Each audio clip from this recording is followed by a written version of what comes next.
Good morning, everybody. We're here for I3D Papers Session 8, and we have, I believe it's five talks that you're going to see. The first one is called Automatic GPU Data Compression and Address Swizzling for CPUs via Modified Virtual Address Translation. Presenting will be Larry Seiler. Larry received an MS in Computer Science from Caltech in 1980 and a PhD in Computer Science from the Massachusetts Institute of Technology in 1985, and has had a storied career in industry since then. With him on the paper are Dachi Lin and Chem Yüksel from the University of Utah. After that, we will have on ray reordering techniques for faster GPU ray tracing. Presenting there, or on the paper, I should say, are Daniel Meester, Jakub Bokanski, and Jerry Bittner. Jerry and Jakub will be here answering questions live, and they are, let's see, Jakub is a dev tech engineer at NVIDIA, working on delivering ray tracing technology to game titles, and Jerry is an associate professor at the Department of Computer Graphics and Interaction of the Czech Technical University in Prague. Following that, we have computing centroidal Voronoi tessellation using the GPU. Presenting will be Jackie Zheng, currently a PhD student at National University of Singapore, advised by Professor Tan Tiao-Seng, and his research includes computational geometry, algorithms, and GPU. After that is optimal path maps on the GPU. Presenting there will be Renato Farias, who's recently graduated with a PhD degree at the University of California, Merced, under the advisory of Professor Marcelo Kalman, where his interests include computer graphics, path planning, and GPU programming. Marcelo Kalman, also here, is professor and founding faculty at the University of California, Merced. Finally, we have R&M, random access depth map compression using range partitioning and global dictionary. Presenting here will be Srihari Pratapsa, graduated with a PhD last summer from UNC Chapel Hill. He is currently working at Intel with the Graphics Processing Research Group, continuing on some of the work he did during his PhD. Please enjoy the papers.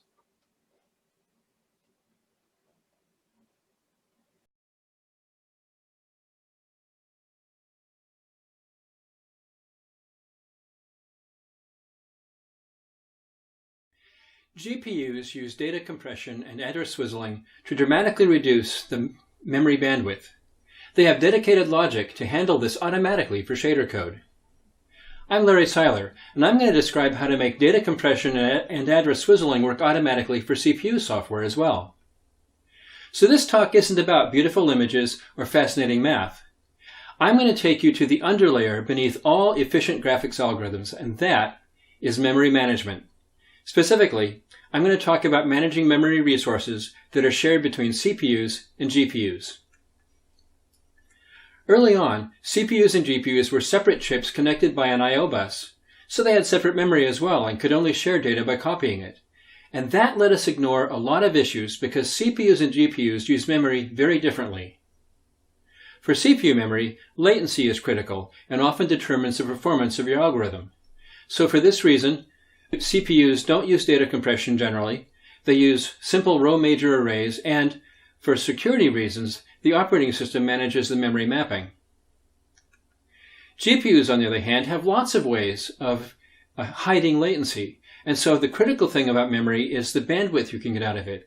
And for that reason, for GPUs, compression is used intensely, data swizzling is used also to reduce bandwidth, and memory can be frequently in this kind of setup was just driver managed. There was no need to get the OS involved at all. Now, with CPUs and GPUs integrated into the same die, they share a common memory, except not really, because CPUs can't access memory resources that use GPU bandwidth saving tricks. That still requires copying the data. Our goal is to allow CPUs and GPUs to access each other's memory resources without limitations and without reducing performance or increasing the power required. We achieve this by upgrading the way that virtual address translation works. But before talking about our method, I need to describe GPU address swizzling and data compression. On CPUs, 2D arrays are stored in row major order, so A 64-byte cache line stores 16 wide by 1 high array of 32-bit pixels. GPUs support address swizzling, which interleaves the low-order X and Y index bits to store a 4 by 4 array of pixels in each cache line, and the cache lines are swizzled too. GPUs do this to reduce bandwidth. As you can see, the 3 blue primitives touch far more cache lines with row order on the top than with swizzled order on the bottom. So, all GPUs use address swizzling, but they don't all use the same swizzle patterns. So even if you write your CPU code to interleave X and Y index bits, you'd still have to provide multiple versions of your code to support different GPUs. Next, let's consider lossless data compression. GPU vendors love this because unlike lossy compression, you don't need permission from the application or from the API to use it. Nobody's going to know. So the pixel data is divided into blocks that are each compressed independently. This allows random access. If you access a single pixel, you only need to access the single block that contains it. But that's not enough. We also need an array of metadata bits to specify how each block is compressed. A typical algorithm may encode 4 choices. The block is filled with a clear value, it's 4:1 compressed, 2:1 compressed, or uncompressed. Here are the steps involved in accessing compressed or swizzled memory. First, the GPU shader code generates not a memory address, it generates array indices, 1D, 2D, 3D, possibly even with a MIP level. Next, hardware accesses a memory resource descriptor for the particular resources the shader is accessing. And this resource descriptor specifies base address, width, height, swizzle pattern, so forth. And for compressed data, it also specifies everything that needs to be known about the metadata array, which is stored separately. Then, dedicated hardware takes care of everything else. Calculates memory addresses, performs any needed compression, swizzling, deswizzling. To the shader code, it's just doing an array index address access, and everything else is hidden. But this doesn't work for CPU code, because there's no way for CPU software to pass index bits to the hardware. There's no way for it to specify a memory resource descriptor. All we've got is a virtual address. So our method uses virtual address translation to support automatic data compression and address swizzling. Here's how it works for lossless compression. First, define a virtual address space the size of the uncompressed data. Each page has a page table entry that specifies how the page is mapped to memory. Next, store a pointer in each page table entry that specifies a compressed data page. So far, this is just like normal virtual translation. Now, we store a second pointer into the page table entry. This one references a subset of a page of metadata. The page subset, or subpage, is the metadata associated with the compression blocks in the physical data page. And since it's 2 bits for every 256 bytes, that's 1000 to 1, so there's 1000 data pages of metadata in each metadata page. So, to make this work, we need to double the size of the standard page table entry so it can store 2 pointers, among other changes. Next, let's consider address swizzling. Within a single page, we can separate out the in-page offset into X and Y index bits because the sizes are all powers of 2. So, if a page stores 128 by 128 32-bit pixels, we can reorder the data within that page to use row order within the page as shown on the right. So, the first 128 pixels in the page store row 0, the second 128 pixels store row 1, and so forth. Now, to produce a full row-ordered result, we need to rearrange those 128 pixel rows. That sounds like a job for virtual address translation. As shown on the right, we just break up the 64KB page into 5 12-byte subpages that are virtually mapped. Then we can rearrange them and make them look in virtual memory space as if they're in full row order. There are other options for how to deswizzle a page. For example, we could write our software to access 8x8 blocks of pixels with row order for the pixels inside each block and row order for the blocks in the array. And this can be done regardless of the swizzle pattern that the particular GPU uses inside a page. Then, in this case, the subpages we access are 4K bytes instead of 512 bytes, as described in more detail on the paper. So, here are the changes we need to make so that virtual address translation can support data compression and address swizzling. First, we double the size of the page table entry from 64 bits to 128 bits so that we have room to store both a page and subpage pointers and also some fields to select the type of compression and swizzling that's used. Second, we change from 4K byte page size to 64K byte pages. This reduces the page management overhead and makes it practical and efficient to support a doubled page table entry size. Then third, we add an optional extra mapping that breaks up a 64K byte page into subpages that are independently virtually mapped. And those subpages can be various sizes. Supporting 4K byte subpages provides backward compatibility to hardware and software that assumes that you can change page properties and page alignment on 4K byte boundaries. So that's a good thing. Now, note that this does not require supporting multiple memory allocation unit sizes. You could do that. Subpages can be independently mapped pages, but they can also just be subsets of the 64K byte allocation units. Now, our final topic is performance testing for our proposed implementation. To implement this scheme, we extend the page translation logic in each core and add a block to perform compression and swizzling. Ordinary data accesses are not altered, but if a page table entry specifies compression or swizzling, that is taken care of on transfers between the L1 and L2 caches. So, the L2 caches store compressed, swizzled data. GPUs also do that, and for the same reason we've proposed to. This makes the L2 caches more efficient, and it reduces bandwidth on the internal shared memory buses. Our simulation setup assumes a single-core CPU, so there's no L3 cache. We assume that decompression takes 50 cycles. We believe that a good implementation could work in half that time, or even perhaps a third that time, but we use 50 cycles to be really, really conservative. And we tested 3 cases.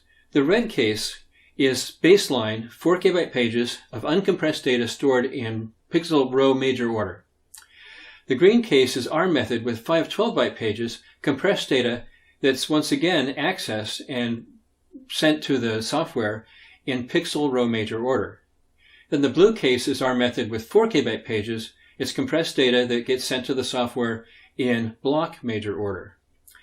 And note we're testing the memory access time and cycle time here.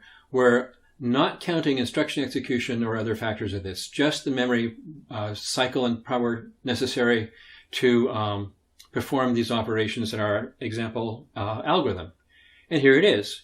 A sample application assumes an image is rendered on a GPU and then modified by CPU code, in this case, to blend a pre-rendered text at random positions. And this simple application serves as proxy for any algorithm that modifies some result produced on a GPU by some algorithm that is sufficiently irregular that it's more efficient to do it on a CPU rather than a GPU. Now, we tested a variety of data, including RGB, normal maps, specular maps, and all kinds of stuff, 5 gigabytes of data with an average compression ratio of about 1.7x. And here's the results we got. Both cycle time and power are dominated by memory access, and that swamps out the cost of cache accesses and the virtual address translation. You can see the green bar, virtual translation is more costly with 512 byte pages, but the memory access reduction time of having compression greatly overcomes that. And so we have a nice improvement with full row order, but if you look at the blue bars with block order, then things get even better. And to make that clear, here's the combined results balanced so that the baseline case in red is represented as 1.0. So we see that we get good improvement in performance with the green case with 512 byte pages, and even better with the blue case with 4K byte pages. And that's not including the cost of copying the GPU data in order to decompress and deswizzle it before the CPU access for the baseline red case. If we add that with these orange bars, we see that the cycle time doubles and the power required is more than 4 times as large. Accessing DRAM is very costly. So our method makes fine-grained switching between CPU and GPU practical, which it generally isn't today. And our method can benefit CPU applications even when no GPU is involved. So to summarize where we're at and where we're going, we've shown that extending the role of virtual address translation allows us to transcend the limits of current CPU-GPU memory sharing. Our method lets CPUs access memory resources that are optimized for GPU bandwidth reduction and lets CPUs use those methods for their own benefit as well. This even works with NVIDIA's discrete GPU arrays that migrate data pages to the CPU or GPU where they are needed. Our method would allow data to migrate to CPUs without being decompressed. The type of compression and swizzling to be used can be chosen separately for each memory resource, each array. So these methods need only be used in the cases where they provide clear benefit to the application, and you can even have a selection of different compression methods or swizzling methods depending upon the type of data that you're accessing. Also, our support for 64 KB pages allows more efficient page processing in both the CPU hardware and the operating system software. That's important because we'll never get them to change CPU code or operating system kernels just to benefit graphics. There has to be something in it for them as well, and there is. Now, since we submitted this paper, we extended the work to reduce the memory footprint by compacting the compressed data. The results were presented last summer at the High Performance Graphics Conference. Both the TextBlend application and a new software occlusion check algorithm that we tried out performed better, while dramatically reducing the data footprint. This is just one of several directions that we can take this method in the future to support changing the way data is stored and still automatically converting that to a form that's easy for software to use. So in closing, I wish to thank my employer, Facebook Reality Labs Research, and my co-authors, Dashi Lin and Professor Jem Yüksel of the University of Utah.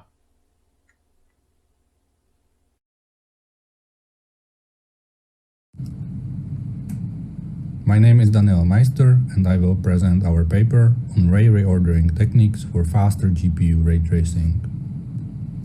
Let's start with the motivation, why we should study ray reordering techniques. Nowadays, we use global elimination algorithms such as path tracing with many indirect bounces. We start with primary arrays which are completely coherent, but after a few bounces we get almost completely incoherent rays. This is the third bounce from our path tracer, and the ray tracing speed drops significantly. Using ray reordering techniques, we can recover ray tracing speed to a certain extent.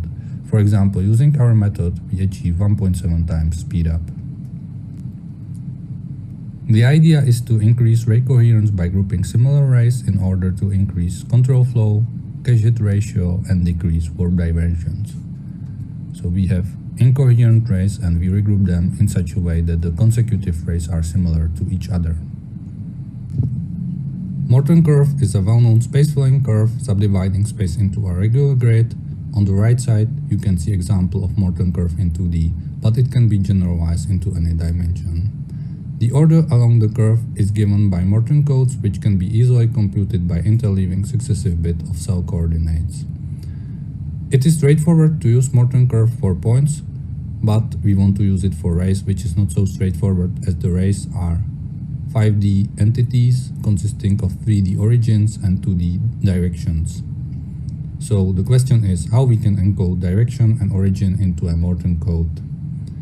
One advantage of this approach is that it is agnostic to a particular trace kernel, so we can use it also for closed APIs such as optics or DirectX. In practice, we want to use rather shorter Morin codes such as 32 or 64 bits, as we want to minimize sorting overhead.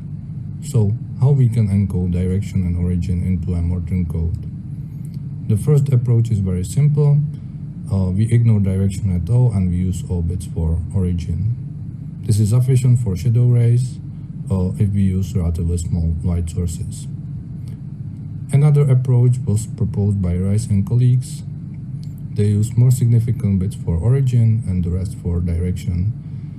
And there is a problem that we don't know how many bits we should use for origin and for direction. Similar approach was proposed by Costa and colleagues. They use more significant bits for direction and the rest for origin. And there is the same issue as in the previous case, that we don't know how many bits we should use for direction and for origin. Ayla and colleagues proposed to interleave bits of origin and direction. They use more significant bits for origin, and then they interleave bits of direction and origin. And the direction in this case is represented as a 3D point on a unit sphere. And we propose a new method, 2-point method, and instead of using direction directly, we use termination points or hit points, and we interleave bits of these 2 points. The problem is that we don't know the termination point a priori, so we have to estimate it somehow. Our method is based on interleaving bits of origin and termination point, which leads to compact space footprint as we minimize distances between origins and the distances between termination points. Compact space footprint also leads to minimal surface area of ray bounding volume, which somehow expresses the actual ray coherence. I will discuss this later. You can notice that the termination point is just shifted origin along the ray direction, so we just need to estimate this offset. We propose 2 methods how to estimate this ray length. The first approach is to use constant value. We found out that 0.25 of the largest scene extent works quite well across all scenes. And the second approach is more sophisticated. It uses spatial hashing and encaches the values from previous classes. And we can also use the actual termination point, which is not very practical as we have to execute the trace kernel twice. But it gives us a theoretical performance upper bound of this method. We propose a spatial hashing with caching ray length from previous passes. We use short Morton codes as a keys, 20 bits, so the hash table consists of 2 to the power of 20 cells. To access the hash table, we have to use another method to compute these short Morton codes, as we want to estimate ray length, which we want to use for the actual Morton code construction. In each cell, we accumulate ray length and the ray counts, and using these 2 values, we can simply return an average on query.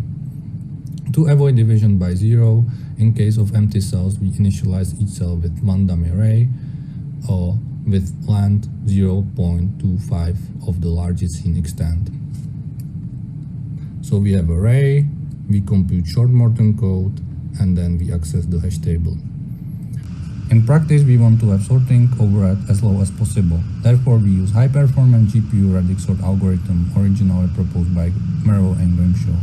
The authors claim that the speed is about 6 gigakeys per second on Tesla P100. However, according to our experiments on RTX 2080 Ti, the speed is much lower. We tried different number of keys roughly corresponding to the number of rays that we use in our waveform path tracer. Note that sorting 64-bit keys is about 2.5 slower than sorting 32-bit keys. We evaluated our method and other methods on 7 test scenes of various complexity in the context of GPU ray tracing with RTX using hardware acceleration.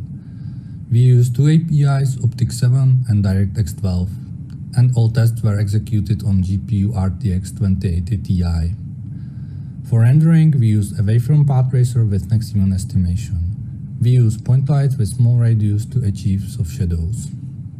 And all images were rendered in Full HD resolution. We used 32-bit Morton code for all tests.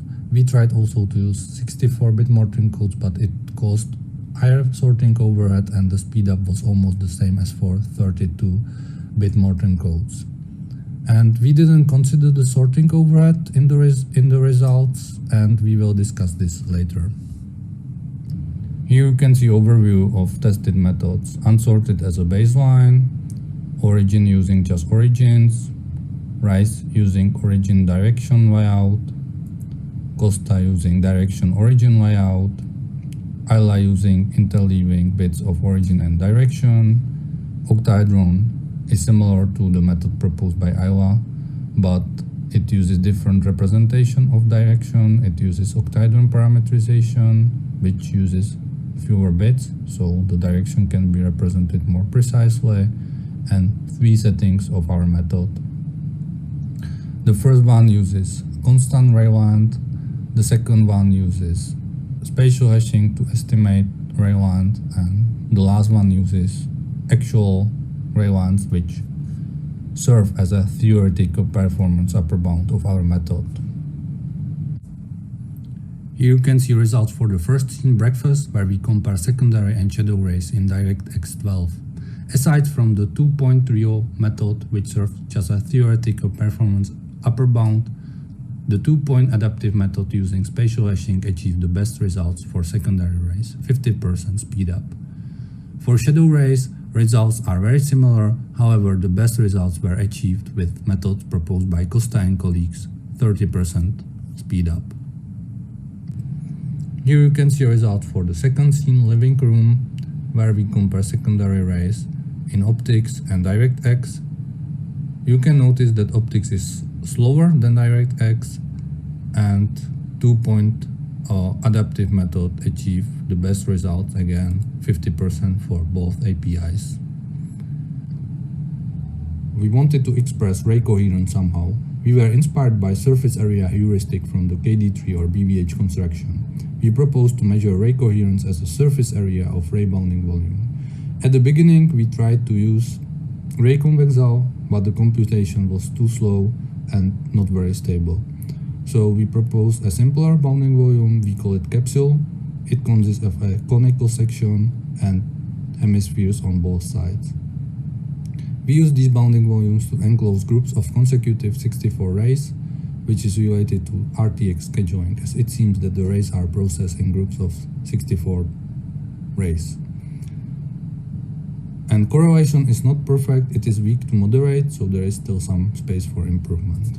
We wanted to perform profiling to see what is really happening with ray reordering. We profile CUDA ray tracing kernel proposed by Iowa and Lane, as RTX is closed and we cannot profile it, and we found out that the biggest improvement is in control flow, about 40% for secondary rays and more than twofold for shadow rays. This leads to higher memory bandwidth, and this also really reflects the actual trace speedup. And only small improvement was achieved for L1 cache and almost no improvement for L2 cache. Here you can see breakdown of times needed for different phases. For the bistro scene, you can notice that only about 18% of the total time is needed for the actual sorting. But surprisingly, the most time-demanding part is actual reordering of rays according to the sorted indices, which is about 60%. So even that we achieve almost twofold speed up, the ray reordering doesn't pay off in this case. So ray reordering doesn't pay off overall for RTX. One reason is that the trace kernel is very fast in comparison with relatively slow sorting algorithm. Nonetheless, the biggest obstacle is the actual ray reordering according to the sorted indices, which takes about 60% of the total time. However, ray reordering pays off overall in CUDA, where the trace kernel is relatively slow, and we can avoid reordering by indirect access through indices in the trace kernel, causing only a negligible overhead. Note that this approach using indirect access doesn't work for RTX. It doesn't bring any speed up. Let me conclude the talk. We surveyed existing ray reordering techniques suitable for GPU ray tracing. We propose a novel method, 2-point method, using estimated termination points, which achieves excellent results for secondary rays. However, it seems that other methods are more suitable for shadow rays. Take-home message is that we can achieve up to twofold speedup, but it's difficult to recover reordering overhead. For future work, we would like to design a specialized method for shadow rays, and also it would be great to have hardware sorting units on GPU, which might be beneficial not only for ray reordering but also for acceleration data structure construction, as many algorithms are based on sorting geometric primitives along the Morin curve. So that's all. Thank you for your attention. In this video, we will introduce the algorithm to compute the centroidal Voronoi tessellation using the GPU. This is the outline of the video. A centroidal Voronoi tessellation is a special Voronoi tessellation whereby each side is the centroid of its Voronoi region with respect to a given positive density distribution. The left image shows a normal Voronoi tessellation, and for a given density distribution and the number of sides, a CVT algorithm should construct a CVT like the right one. To evaluate the quality of a CVT result, you can define an energy function. The energy function is the sum of all the pixels' density times the squared distance to its corresponding side.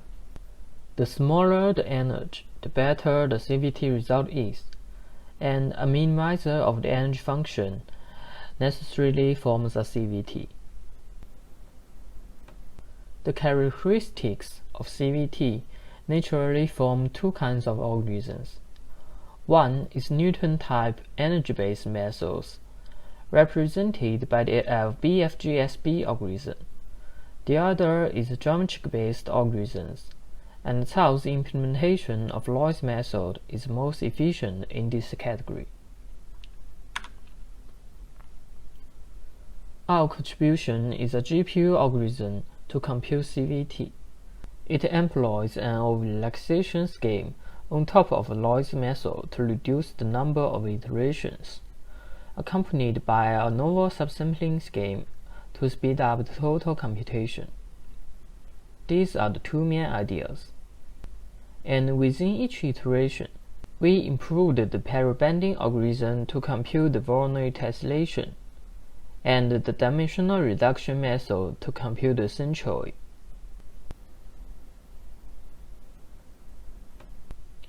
Next, we will introduce these contributions in our algorithm in detail. Before presenting our algorithm, let's recall Loy's method.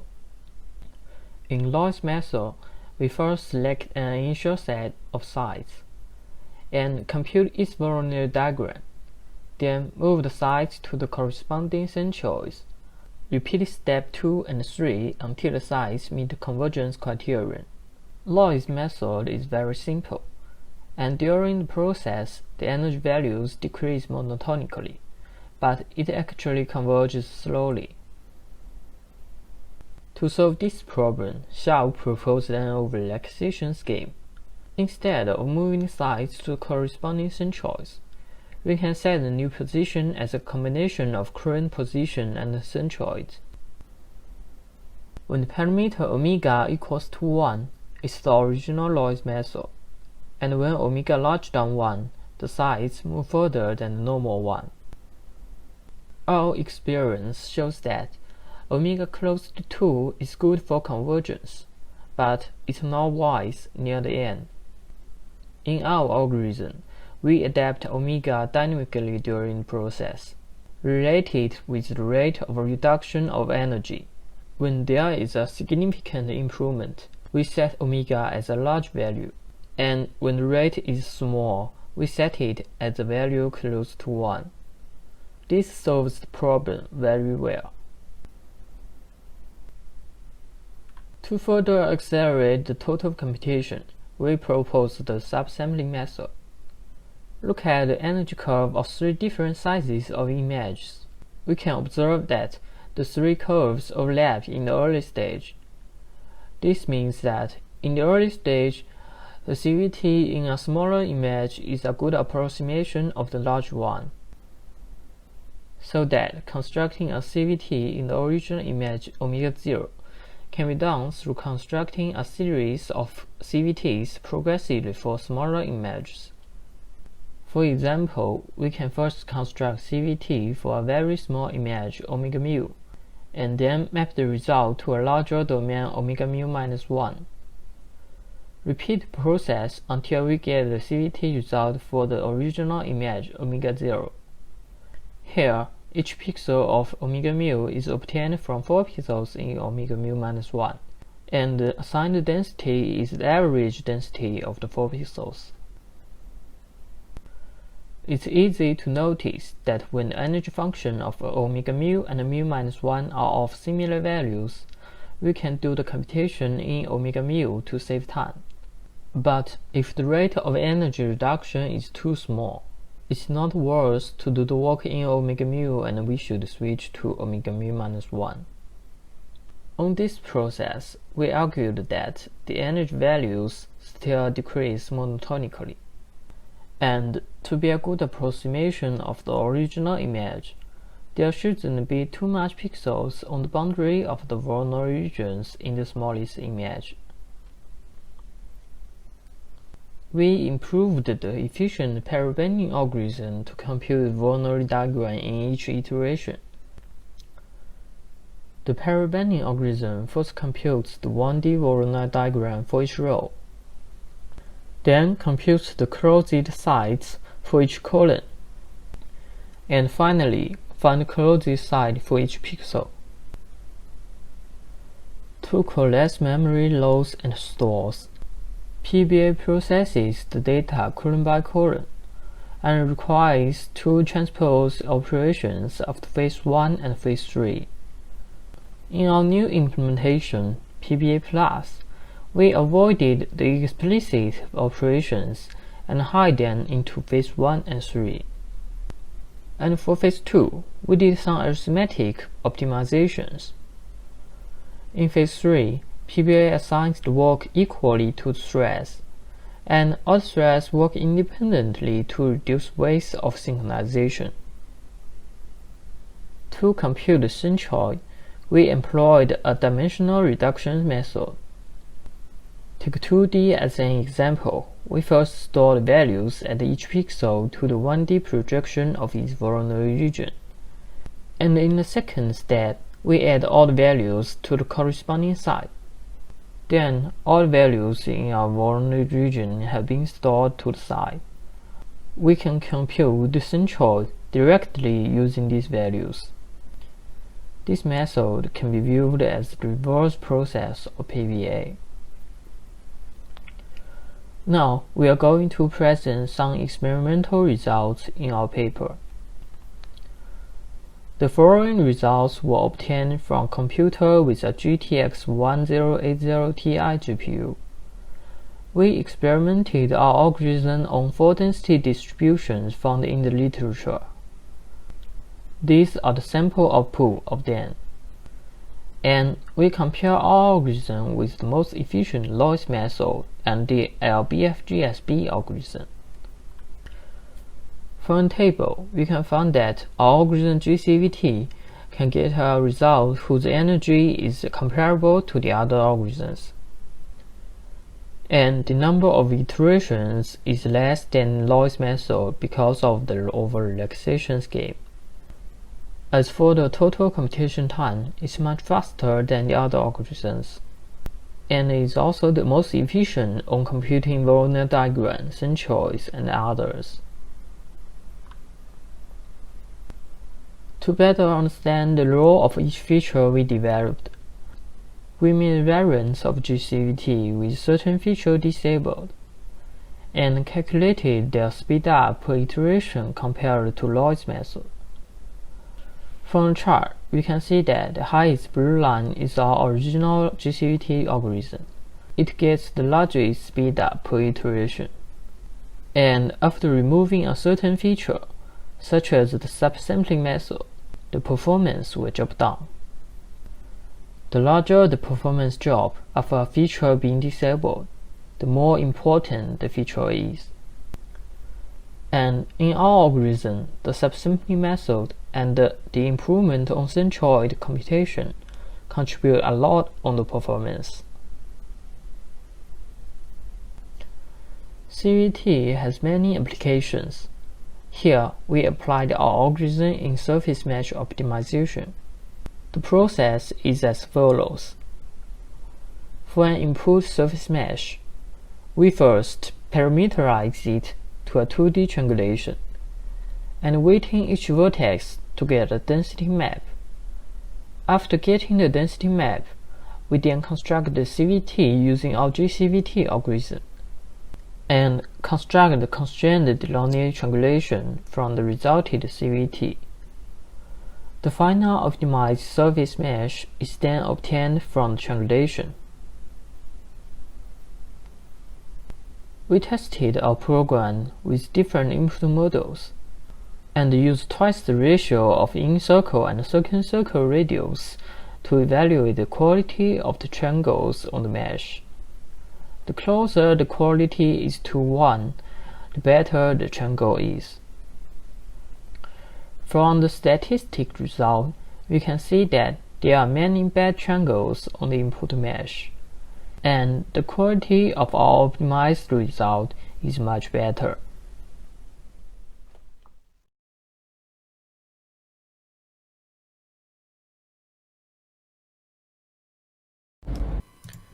Greetings everyone, my name is Renato Farias and I will present to you our work titled Optimal Path Maps on the GPU. So first, a quick introduction. Planning paths through an environment with obstacles is obviously a very important task in many applications, from robot and multi-agent navigation to crowd simulation and so on. There's been a great deal of research on the topic, but previous research tends to favor the efficiency of path computation as opposed to the optimality of the paths. And here by optimality, we mean the optimality in terms of the length of the paths, or in other words, the Euclidean shortest paths. Our GPU-based methods achieve both efficiency and optimality. The maps that we construct encode information that allows us to very efficiently answer path queries for any point in the environment. This is an overview of the presentation. First, I'll introduce what the shortest path map structure is, then briefly go over some related work. We'll talk about some definitions and then go over the algorithm of the method. I'll then explain the two extensions we developed, segment sources and vertex weights, and then finally we'll look at the results achieved and discuss some conclusions. So first, let's talk about what is the shortest path map, or SPM. The SPM is a structure that encodes all shortest paths in an environment to a given goal or goals. It partitions the environment into regions which all share the same parent point. In other words, the same next point on the shortest path to the goal. In the figure, you can see an example SPM computed with respect to the red point in the middle, called the source point. Each color represents a different region. Because every point in the SPM contains distance information, the SPM can easily be used to visualize the distance field. For example, in this figure, we can see the white contour lines at equal distances from the source, and the color going from green to red as distance to the source increases, all from the distance information already contained in the SPM. Once we've computed the SPM for a source point, path queries can be efficiently answered in time proportional to the number of turns in the path. In this figure, you can see agents placed in various SPM regions and the paths that they find to the source point. And you can see we can also still visualize the contour lines. Next, we'll go over some related work. With regards to other path planning approaches, there are, for example, the discrete search methods on grids, such as any-angle path planning and so on. These won't always find the optimal solution because they simplify the input environment.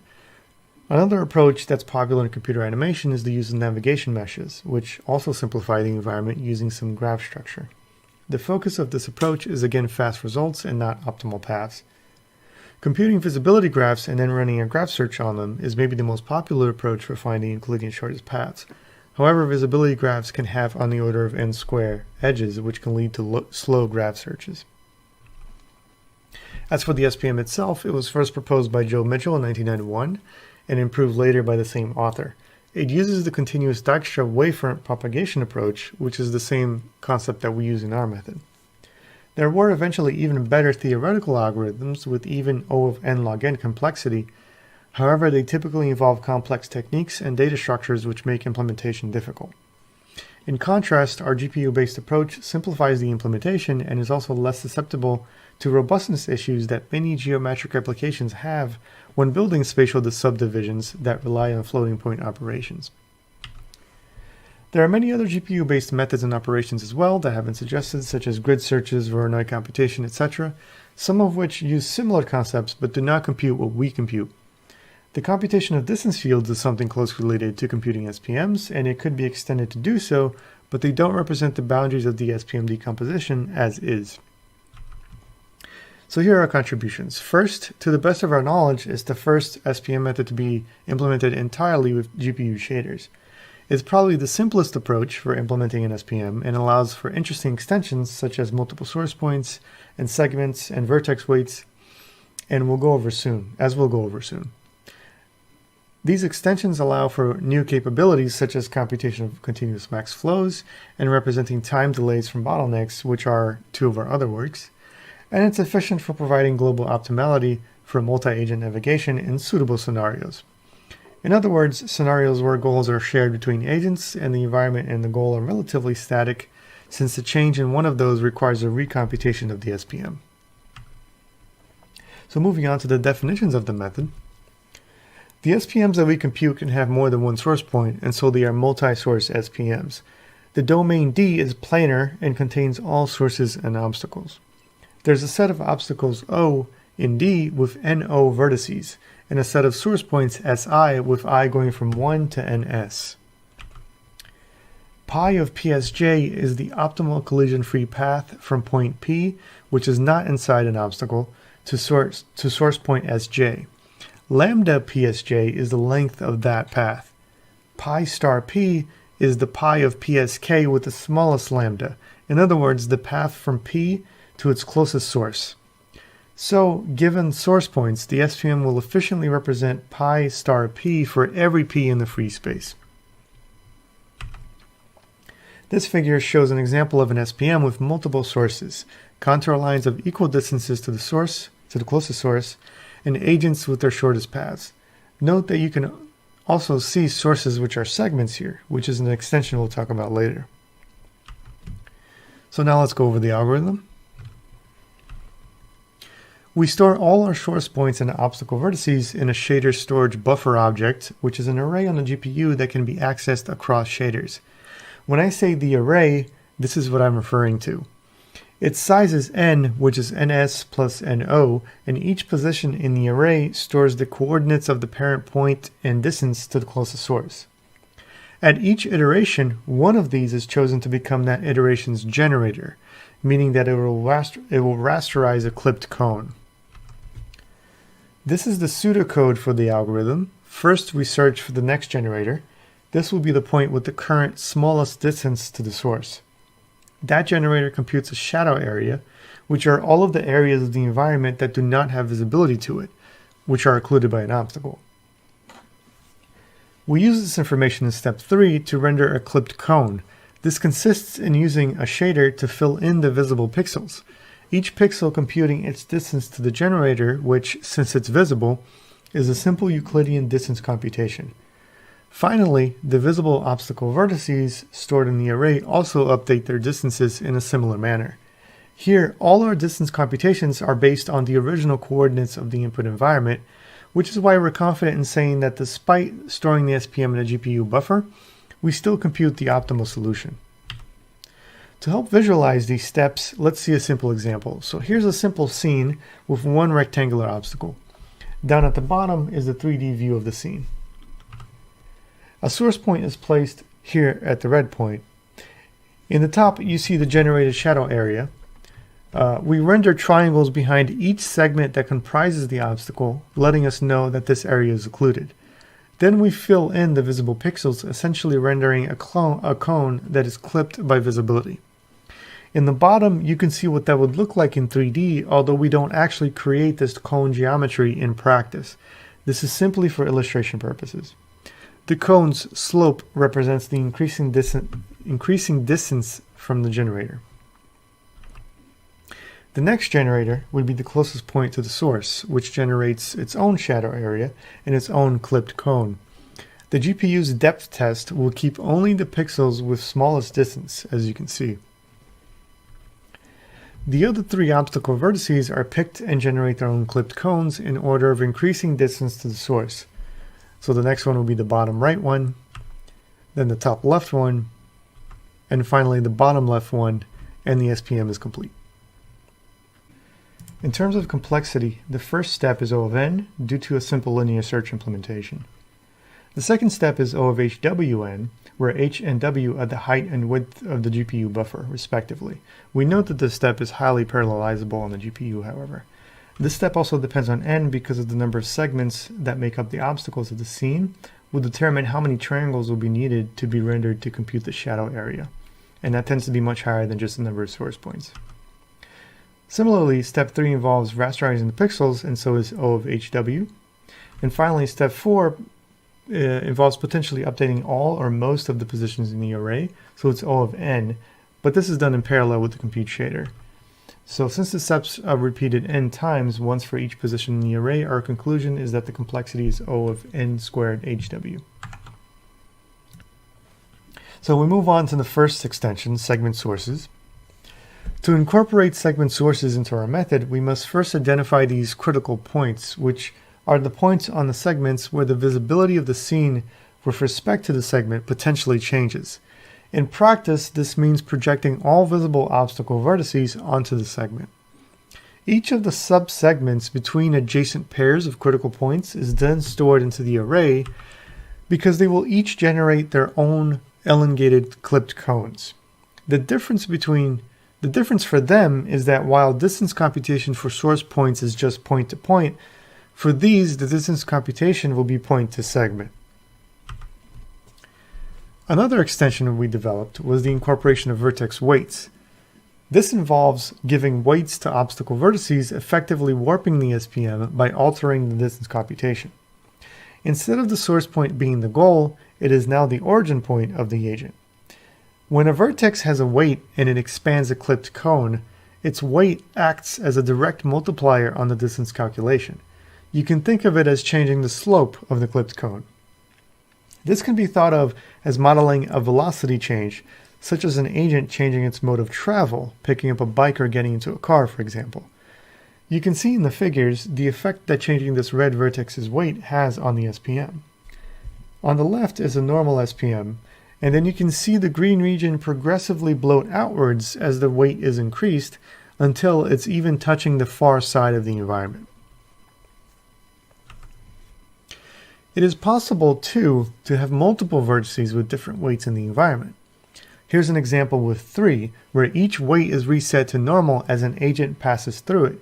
You can see the map returning to the base SPM as the weights are removed. In developing this extension, however, there were some challenges. If the weights were not propagated correctly, these sorts of islands would be generated as paths were missed.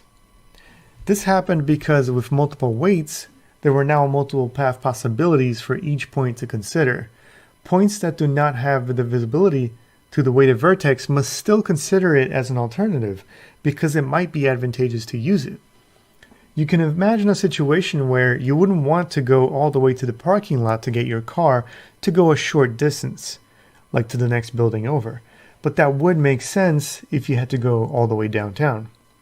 In practice, what this means is that for every distinct vertex weight in the scene, we create a duplicate entry in the array, and in this way, we propagate the multiple combinations of paths and eliminate these incorrect isolated regions. Another issue is that SPM regions are now ambiguous. 2 points in the same SPM region have the same parent point, but they may still have different overall paths to the source point. We experimented with ways to visualize this in the map itself, such as by adding dashed lines to the parts of the map that have paths that make use of weighted vertices. Moving on to the results. So we compared our SPM construction time to the construction time of some other GPU-based methods. The grid-based approaches were significantly slower. So 2 was faster because they used a quad tree to speed up the process, but by doing so, sacrificing even more optimality. 3 is a brute force SPM construction method that requires some pre-computation. As you can see, we offer both optimality and efficient construction time. We also compared our method to the Seagull implementation of the work by Shin and Wang. Although their construction time was faster than ours, they do not compute the SPM as we do, with all of the information that it contains.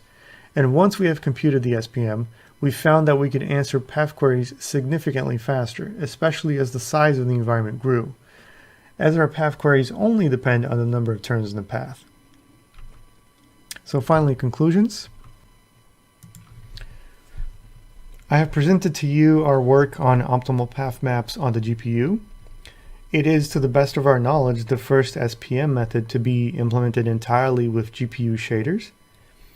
This work represents an alternative implementation that achieves efficiency while maintaining optimality, and the approach greatly simplified the implementation of the SPM. We were able to develop multiple extensions, such as vertex weights as well, and it served as the foundation for our future works. Thank you.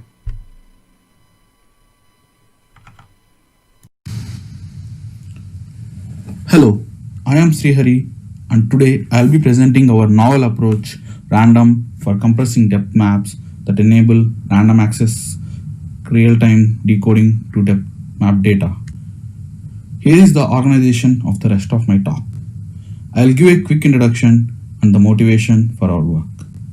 The pixels of standard color images record the average light intensity reflected from the visible object surfaces in a given scene, whereas the pixel values in the depth maps record the distance to the object surfaces in a given scene from the image plane. Depth maps add additional geometry information about the scene to the color images that is useful for many real-world applications. Depth maps are used in many real-time rendering applications. In light field rendering, as shown in the right, for each light field image, a depth map is computed, constructing the depth map of the whole scene that is used to provide proper depth cues while rendering. They are also used in fully immersive 360 videos to enable 6 degrees of freedom motion to provide parallax. They are used in VR HMDs to properly blur the regions depending on the user's case for proper immersion. Real-time telepresence systems utilize a large set of depth maps for effective reconstruction. With the recent improvements in hardware sensors, capturing real-time depth data has become easier. Many depth sensors like Keynote and RealSense that can be plugged into a PC or a laptop are available for quick recording of depth of any scene. Several mobile devices are being equipped with depth sensors for real-time depth sensing for various applications. Special purpose depth sensing hardware that can capture full HD and 2K resolution depth at 60 FPS are also available. The amount of depth data available has also increased with the ease of capture. Typically, in all rendering applications, a per frame or a per view depth map is captured and stored for rendering. While rendering, the depth map has to be accessed in parallel in real time. Storing large amounts of depth data will be expensive and can cause significant cost of video memory and video bandwidth, which are scarce resources while rendering. The obvious solution is to compress the depth maps. But while rendering, not all the depth map data is used for generating a given frame. Therefore, a compression scheme that decodes only the required pixels is necessary to minimize the runtime memory and reduce the bandwidth consumption. And since the decoding happens in real time while rendering, the compression scheme has to enable fast parallel real-time decoding. I'll talk about the prior art in depth map compression. Most of the prior work in depth map compression is modification of standard image compression schemes like JPEG and PNG. Some of the work modifies methods to preserve the edges of the depth map, and they achieve compression rates of up to 100x. There are other lossless compression methods that use different length encoding techniques to find redundancies in the depth map. They achieve compression rates of up to 15x. But most of this work is limited to only either 8-bit or 16-bit integer depth values. The main drawback of the current schemes is that they do not enable random access. The depth data has to be fully decompressed before and stored in memory for rendering. But the color data with which the depth data is used for rendering have several efficient random access compression methods that are already developed. Other drawback is the current compression schemes only capture the redundancies in small regions similar to the current standard image compression schemes. But depth data is not color data, and depth data expresses coherency in far-off regions as well. And our new approach captures these redundancies in far-off regions in a global fashion. I'll present our work random now. The key idea of our method is to remap a large range of depth values to a much smaller range, making much more amenable for compression. We do that by decomposing the depth map into three different components: the global depth dictionary, the pixel index image, and the dictionary index image, which are composed of small integer values and are better for compression. Here is our compression pipeline. In the first stage, the depth range is divided into small intervals and we compute the pixel index image and the depth values are normalized. In the second stage, we compute the global depth dictionary, quantize the dictionary and generate the dictionary index image. In the final stage, we process the three components and generate the compressed stream. Now I will discuss the details of the stage 1. In the first step, we partition the range of depth values in the depth map into equal sized intervals. Every pixel in the depth map belongs to a particular partition. The intervals are serially sorted and indexed using integers. The number of intervals is set as an encoding parameter to our method. Once the depth data is divided into intervals, we compute a pixel index image that stores the interval index for all the pixels. The range of the values in the new pixel index image is small and constrained to the number of intervals. Each interval index represents a depth range that is present in the overall depth map. After the intervals are generated, we normalize the depth values in the depth map to a smaller range. The smaller range is the size of the interval which is computed from the number of intervals which is set as an encoding parameter. Let's look at the steps in the next stage. After the normalization step, we compute a global depth dictionary to capture the redundancies present in the entire depth map. Once the normalization is done, all the pixels values lie in smaller range of the interval size. We gather all the unique values in the normalized depth maps into a linear array. And the linear array is a global depth dictionary of the entire depth map in which all the possible depth values are gathered in one place. Once the global depth dictionary is computed, we use vector quantization to reduce the size of the dictionary. The error threshold for the quantization is set as an encoding parameter. This is the only step where error is introduced in our approach. Once the global depth dictionary is computed, we compute a new dictionary index image. For each pixel in the normalized depth map, we find the closest matching depth value in the global depth dictionary. The dictionary index image stores the dictionary index that is the closest match to the normalized depth value for the depth pixel. The new dictionary index image is composed of integer values in the range that is constrained by the size of the dictionary, enabling for better compression. I will briefly present the steps of the final stage. In the final stage, we process the three components independently and compress them further. The pixel index image and the dictionary index image are divided into non-overlapping rectangular blocks as shown here, and each of these blocks are encoded using adaptive arithmetic encoding. An additional array of block offset are stored for indexing to the compressed blocks to enable random access. The block offset arrays are also entropy encoded to further reduce the final size of the compressed stream. Next, we process the global depth dictionary. To further reduce the range of values in the global depth dictionary, we first apply discrete pulse code modulation to the global depth dictionary. After applying DPCM, we use adaptive arithmetic encoding to compress the global depth dictionary and append it to the compressed stream. In the initialization step of the decoding, we entropy decode the global depth dictionary and the block offset arrays. Given a particular pixel index, decoding a block is pretty straightforward.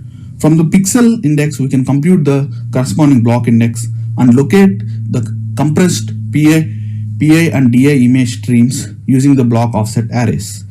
After which, we entropy decode the compressed PI and DI blocks, and it's a quick linear combination of those to recompute the depth value.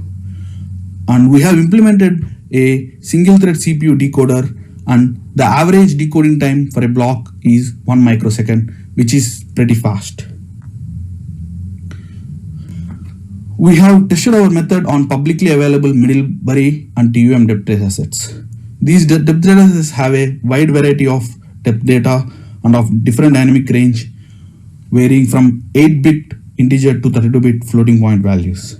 We achieve a compression ratio of 20 to 100x for an RMS ratio of 0.05 to 2.0 in the disparity of pixel values. We do visual quality comparison by doing a zoomed in comparison of interesting regions between compressed and original depth maps. We introduce no significant errors in the depth maps, as we can see here in the image. Here is another zoomed in comparison. Edges are the most critical information in depth maps, and they have to be preserved for them to work well. And as we can see here, we introduce no errors on the edges whatsoever. Here is a reconstruction of a stereo pair of images. Given the left view and the depth map of the scene, we construct the right view. We compare the reconstruction quality of our method using the ground truth depth data. As we can see, our reconstruction quality is similar to the original depth map in terms of PSNR and SSIM. Here is another example of the reconstruction on one of the datasets from Middlebury. As we can see, the reconstruction quality is really good. To conclude, our method is the first random access compression scheme for depth maps to the best of our knowledge. And we capture redundancies present in the depth map in a global fashion and find redundancies present across the entire depth map. And our compression ratios are quite high and are comparable to that of the standard methods. I'll present the limitations of our method and discuss the future work.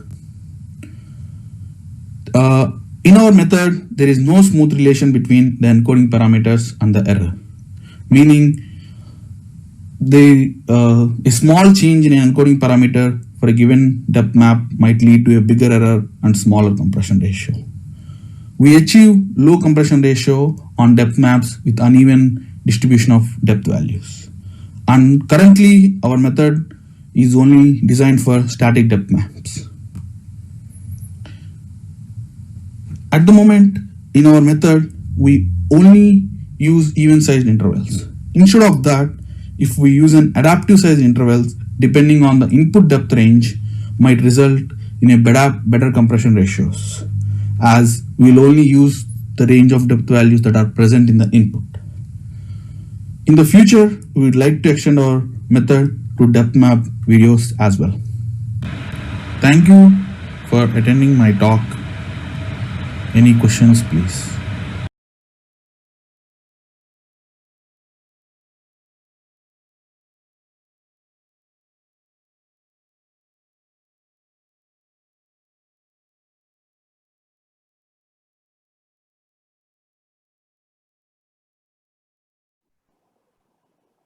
Hi there.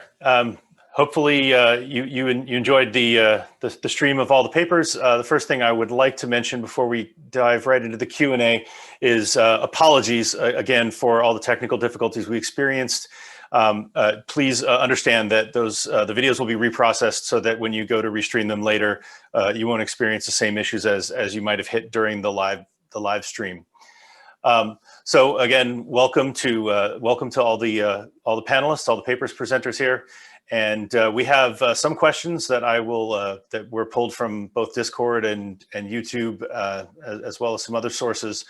And let's start with, I think the first one that I saw from says more of a comment about GPU style lossless compression. The quote was, "Nobody is going to know." It says, "Well, that is until you get an application that samples the previous frame at the rate of 1 pixel out of every, say, n by n block, and the bandwidth costs go up." So I think that one was to Larry. Do you want to cover that one? Yeah, so the benefit or deficit of compression always depends upon the access pattern. That's why it's important to be able to turn on or off compression on a per memory resource basis. When I was at ATI, I believe we had policy hints that could specify when you didn't want compression on a given surface, and that would apply in this case as well. So that's handled sort of under the covers, as it were. Yeah, it's as a policy issue. When you allocate the resource, do you want to allocate it compressed or decompressed or uncompressed? And the application at some high level makes that choice. But what I really meant by no one will know is all the software that accesses the data can access it as if it was uncompressed. I see. So application transparent, so to speak. Yeah. Okay, great. Let's see. So, since we're going a little bit round robin here, I think the next one I saw, I believe, came from Discord on the reordering paper. It says, "I was trying to understand the reordering overhead. Although it is costly, the relative cost decreases with increasing numbers of arrays in your pool that are to be reordered." Sorry, should have phrased that as a question. And if so, is the DXR model of only one so-called live ray per pixel a disadvantage over other systems that had fire and forget style approaches, which could allow for a larger pool of rays? I guess I can try to answer that. So I think the key here is actually to understand that if a trace gets very fast, compared to sorting step, then the overall overhead will not be recovered.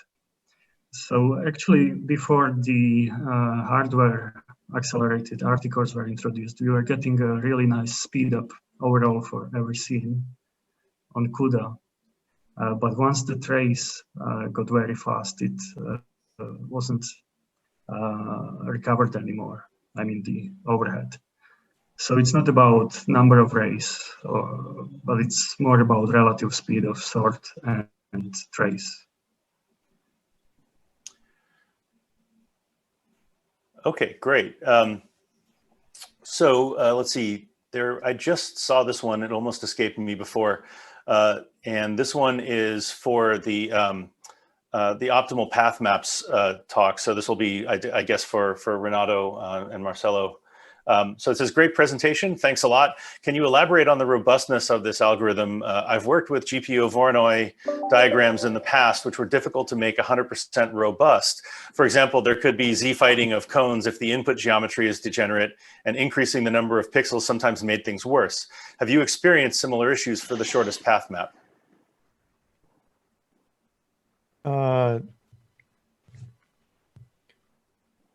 No, I don't think we experienced that.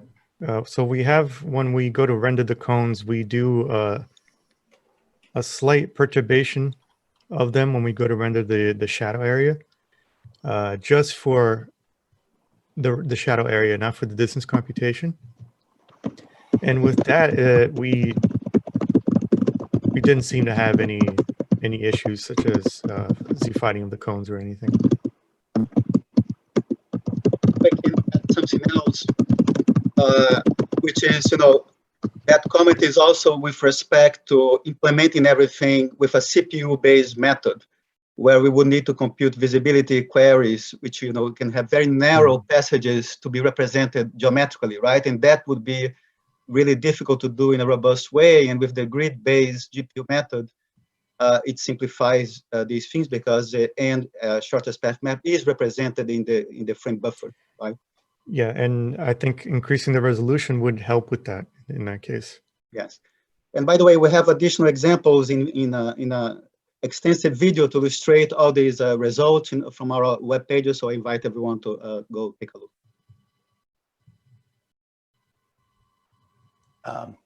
Okay, great, thanks.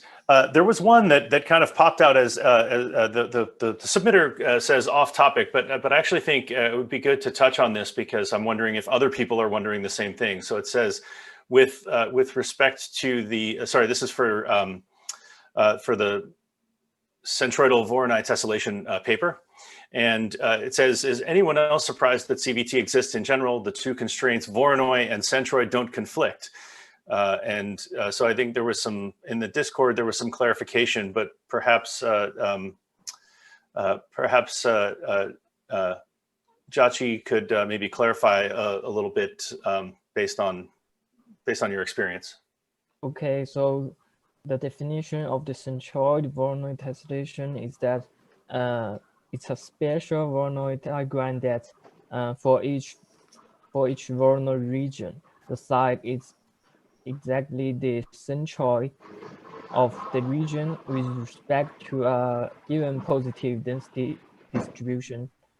And a naive algorithm is the Lois method that for in each iteration we can move the site to the centroid of its Voronoi region, and once we move to the Voronoi to the centroid, we can construct another Voronoi diagram, and then we do this process repeatedly, and finally the process will converge, and it's something like the K-means algorithm.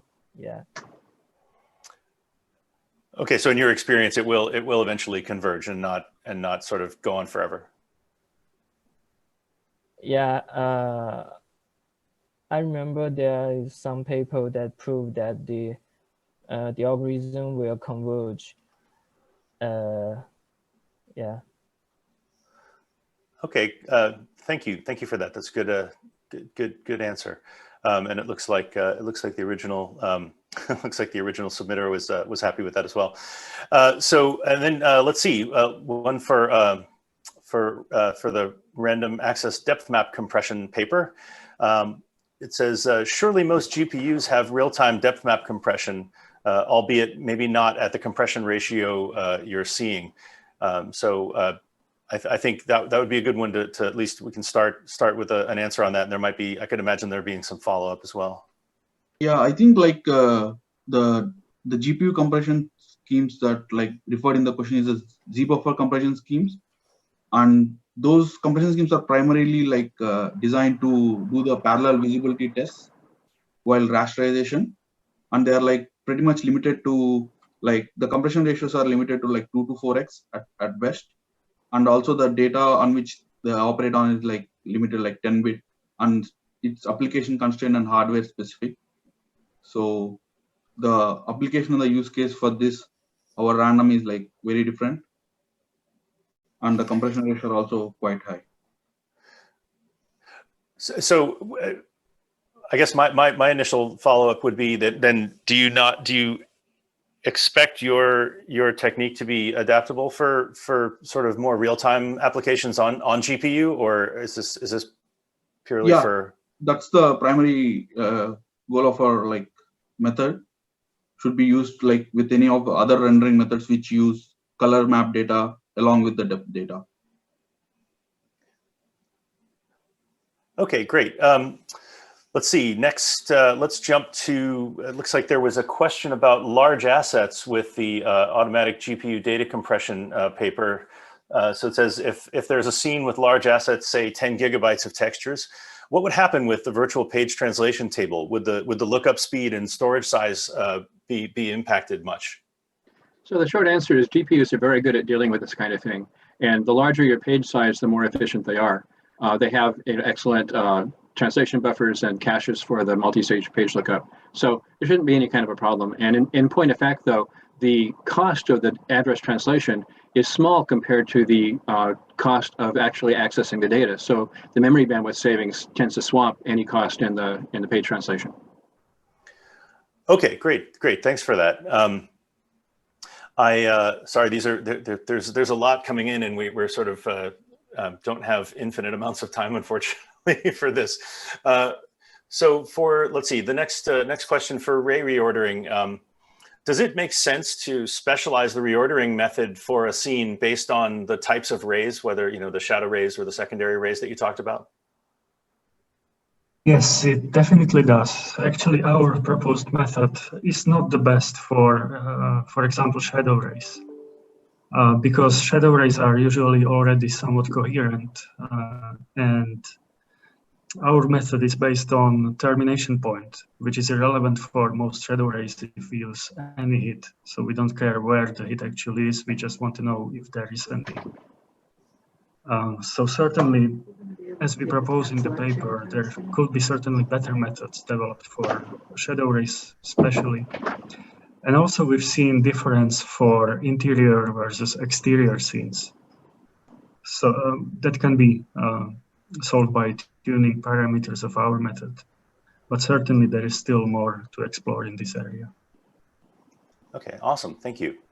Let's see, I had one for the optimal path maps paper. And I was just curious, so you mentioned quite explicitly in the at least in the intro that you thought it was pretty unique to be implementing this in GPU shaders, and I was curious if you did that to take advantage of the sort of type of computation of a GPU, or because you expected to be able to integrate this into a GPU pipeline in additional ways later on as maybe further work. The main motivation was, I think initially was the ease of implementation, that the way that the waveform propagation approach fits the rendering pipeline with being able to render the cones with the shaders was, I think that was the primary motivation. But also, once we had that, we were able to more easily implement things like the vertex weights and the segment sources and things. So we were hoping for the efficiency as well, but the capabilities were also a big motivation. Okay, great. Thank you very much. I'm afraid we are in fact running out of time, and I think I have to sort of usher you all off to the town hall that follows here, and I understand there's a gaming session after that. But I want to thank everybody. Thank all the contributors and panelists and all the attendees for coming around for this Q&A, and it's been quite lively. Hopefully I didn't cut anybody's questions off other than my own, and again, I think there are going to be some channels by which you can follow up later if these questions occur to you later on restreaming or anything like that. So thanks very, very much for coming.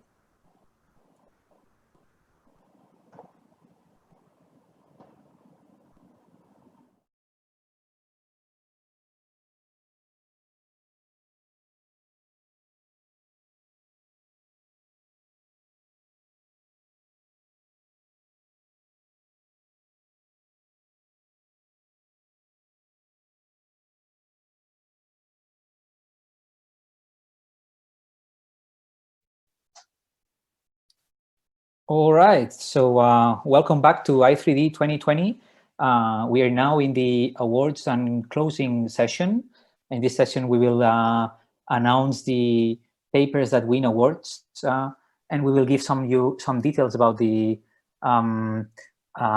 next year event. So before we get into the awards, I want to take this opportunity to thank my fellow organizers. Especially, I want to thank you, Eric Heines, who basically did most of the hard work. He's a co-chair, but he did like 90% of the work. So I want to personally acknowledge Eric's work here. Eric did an amazing work. He managed to organize pretty much everything for the physical meeting. We managed to get the ILM headquarters to organize I3D for first time. We already had pretty much all the social events ready. And then we had to switch into this virtual format where Eric also make a great performance. So I want to thank you, my co-chair here, who did most of the heavy lifting. I have to say, Eric, that I learned a lot about the organization and how to manage an event like that. So I wanted to personally thank Eric, who pretty much everything you've seen in I3D is thank you to Eric.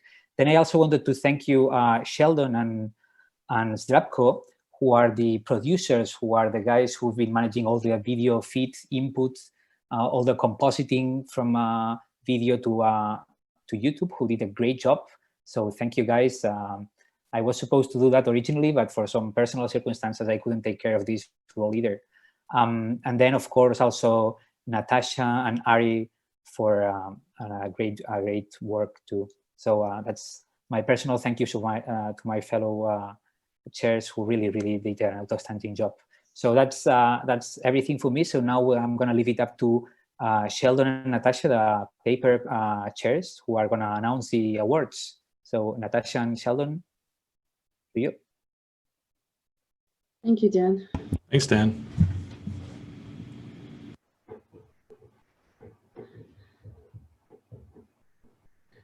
So first and foremost, to all of the people who presented their research work at I3D, many thanks. You're the reason this conference has existed for so many years, and we're happy to play a small part by publishing your results. And of course, we extend deep thanks to all the session chairs who did a fantastic job leaving the question and answer part at the end of their sessions, and to all of the keynote speakers who've given us a broader view of the world of interactive 3D techniques in so many different industries. Next slide, please. The first award for the best paper goes to Local Optimization for Robust Sine Distance Field Collision by Miles Macklin, Kenny Erbelen, Matthias Müller, Nutapong Chentenes, Stefan Jeschke, and Zach Kors.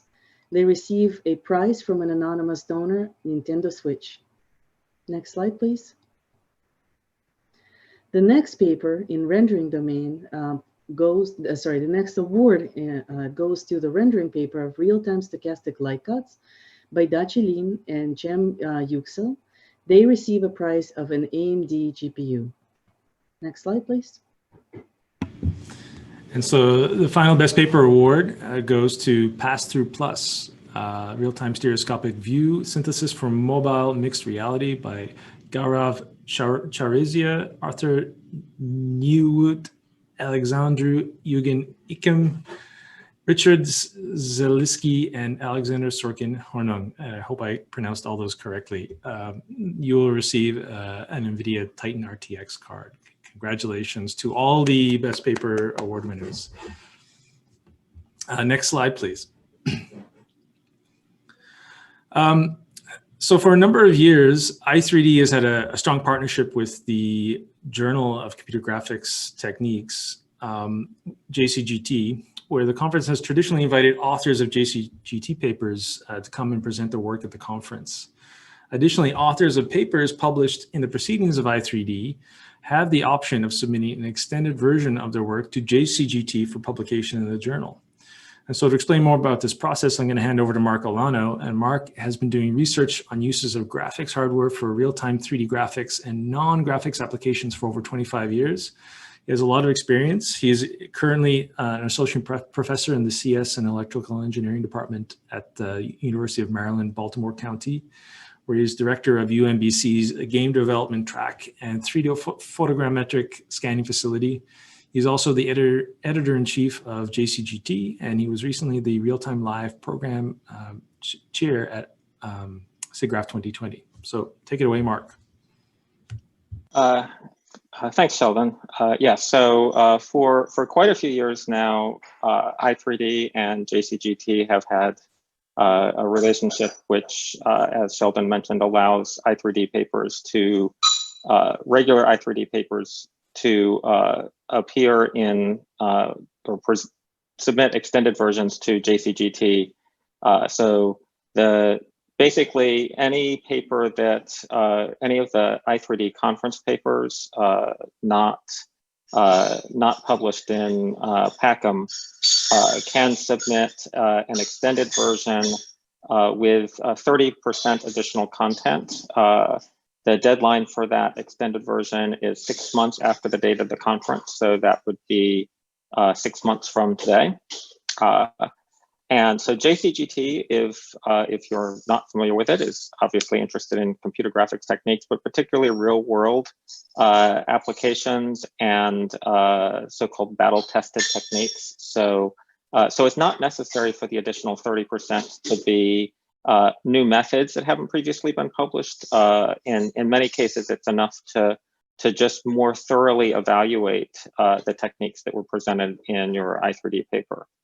So if you are an author of one of those I3D conference papers, we strongly encourage you to send the extension on to JCGT. We'll try and have some reviewer continuity with your I3D reviewers, and our intent is to kind of fast track those invited papers to get them published in, have a path to journal publication. In addition, if you happen to be a regular JCGT paper author, not one of the extended I3D papers, within the year, or between, if your paper was published after the submission date for I3D this year, then you would be eligible potentially to present your paper at I3D next year.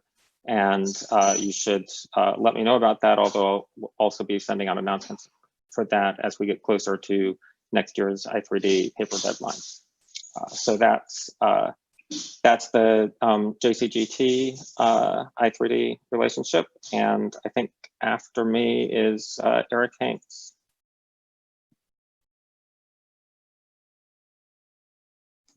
Actually, it's Dan, but you can do it either way. You want to go ahead, Dan? Yeah, sorry. I think I'll give it up to you, Eric. No, that's fine. That's fine. Let's take it away. Let's see if I can. I actually figured out how to turn my video on, I think. Yeah, there we go. Okay, so we're going to try to keep this quick.